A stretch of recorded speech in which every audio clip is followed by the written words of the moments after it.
Hello and welcome to Purity Productions. My name is Jacob, and in this video series I'll be showing you how I turn this mix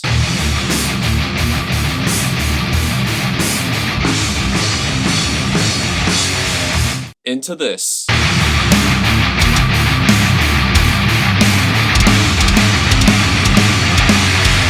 Let's get started. Alright, so unfortunately when I tried recording this video for the first time, my screen recording didn't work. So what I'm going to do right now is I'm going to go through with you what I actually did to mix the drums. So let's get into it. Starting off with the kick drum.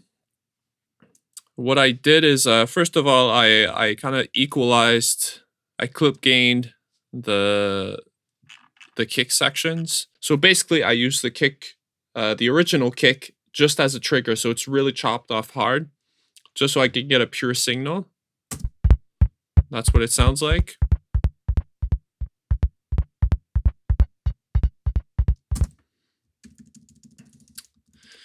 And then let's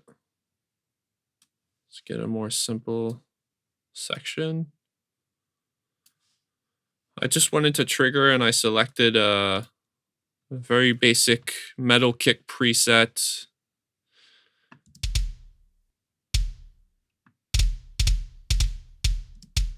Then I added some EQ. I cut off some of the lows. Since there's some faster parts going on, I don't want all of those subs resonating. I chopped off some of the mids just to make it sound a little more clicky. And ironically, it sounded a little too clicky as well, so I removed some of that top click. So this is what it sounds like with.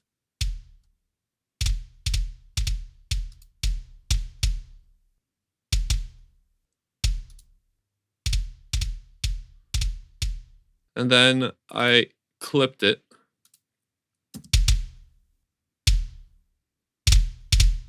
So basically what this does is it makes it louder. It's the equivalent of turning a gain knob all the way into the red just to distort it, get some harmonics, get it really nice and loud. And all the drums are all coming to this drum bus over here. I'm lowering the level to go into my compressor. And I'm using Joel Wanasek drum bus on the pumping mode. And I'm clipping again the signal just to get back some of that volume I lost while reducing the gain. So with the snare, I kept the original snare, but what I did is I started with a multi-band expander. So basically this cuts off all the high, the cymbals. Let's listen to that.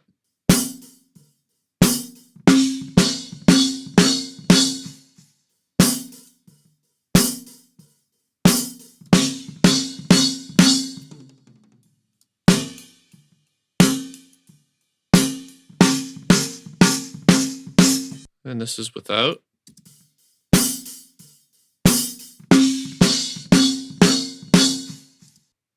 And then what I like to do is actually using the trigger plugin as a gate.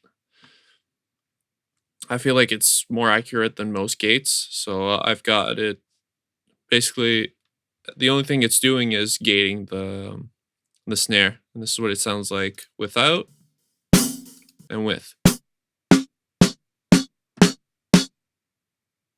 And my decision behind that is I'm using this printed snare trigger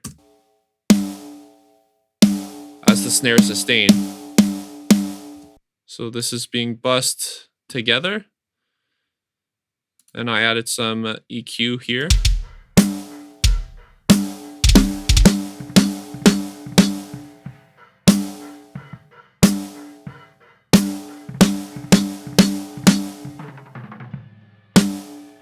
And then I compressed it. This is without the compression. Just adds a little more punch. And then again, I clipped it. So for the Snare Room, I kept it simple, just using a one-shot. No, not even. That's what is that sample? Snare Room 3. Yeah, that's a one-shot sample from Joel Wanasak's one-shot samples. And I'm actually using one of his own tricks where you use DF Excite, you put it on drum group mode, and you just turn all the knobs 100%. So this is without it.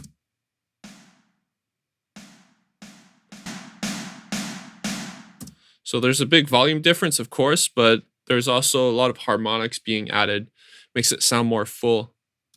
So this is what it sounds like, the snare and the Snare Room trigger together with the kick.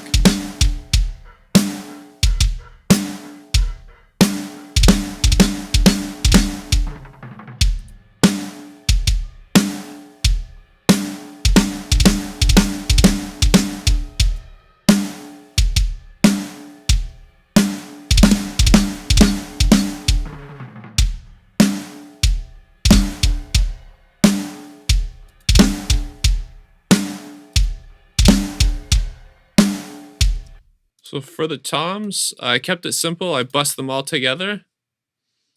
And I just did some basic EQing, pulled out a lot of the mids, get that honk out, make them nice and more beefy sounding when you cut off all those mids. I also cut off some of those cymbal bleeds that really hurt your ear. So if we go here,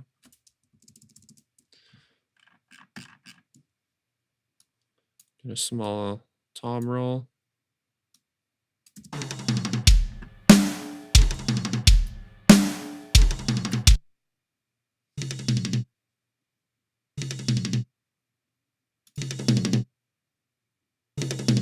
Actually, something I can do is move this to where this comes in. There you go. Because the thing is, when you're making faster metal songs, once the next drum hit comes in, you don't need that sustain. You don't notice it. Your brain doesn't recognize it. So you can literally just cut it out and you won't notice it in the mix. So this is in context with what I have so far.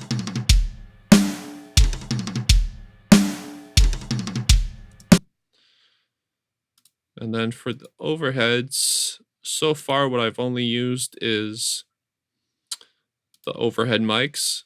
So what I like to do is really cut hard into the mid-range of the cymbals, those ugly resonances. I also remove all of the mud, all of that low end that I don't need that I'm getting from the close mics. So this is what it sounds like without the EQ.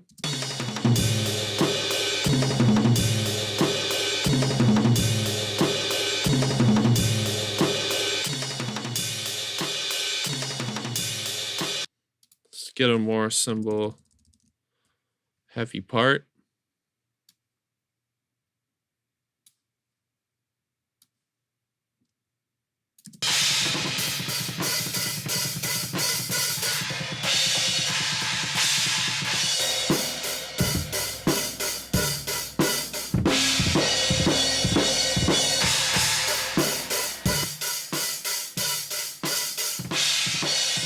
So you can see now the close mics are a lot more focused on the cymbals than anything else. So if I put all the drums together, this is what I've got so far.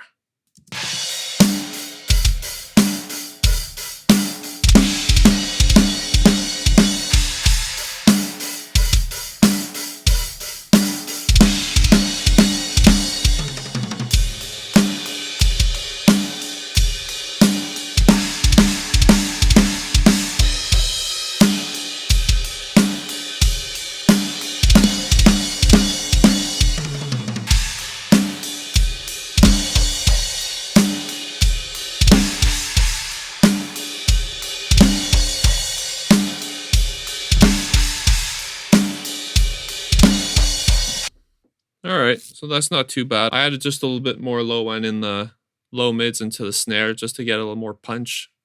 We're sounding just a little thin. Actually, let's try to get a little creative now that we're onto this. Let's listen to, we'll normalize the room. Let's listen to the room in solo. So let's start EQing that. There's a lot of boxiness.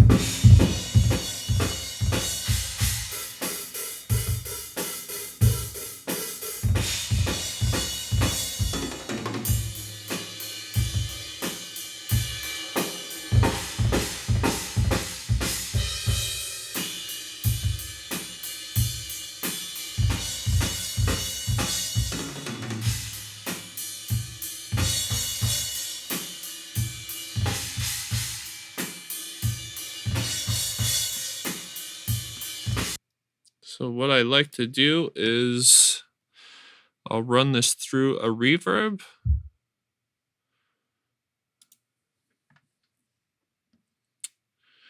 And I'll just use a small space here, wooden chamber, and go in 100% wet.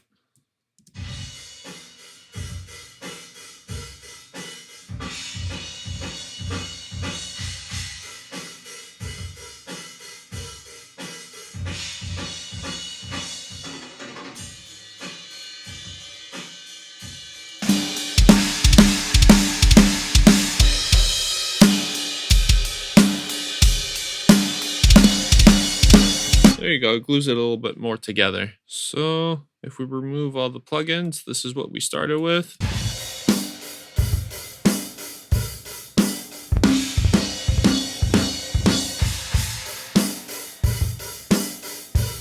And this is what we have after.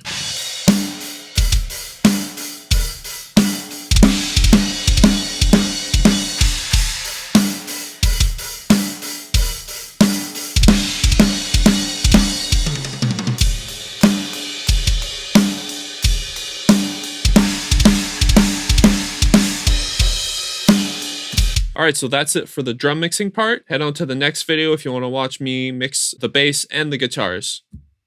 Hey guys, thank you for watching. If you enjoyed this video, please hit the like and subscribe button and hit the bell icon.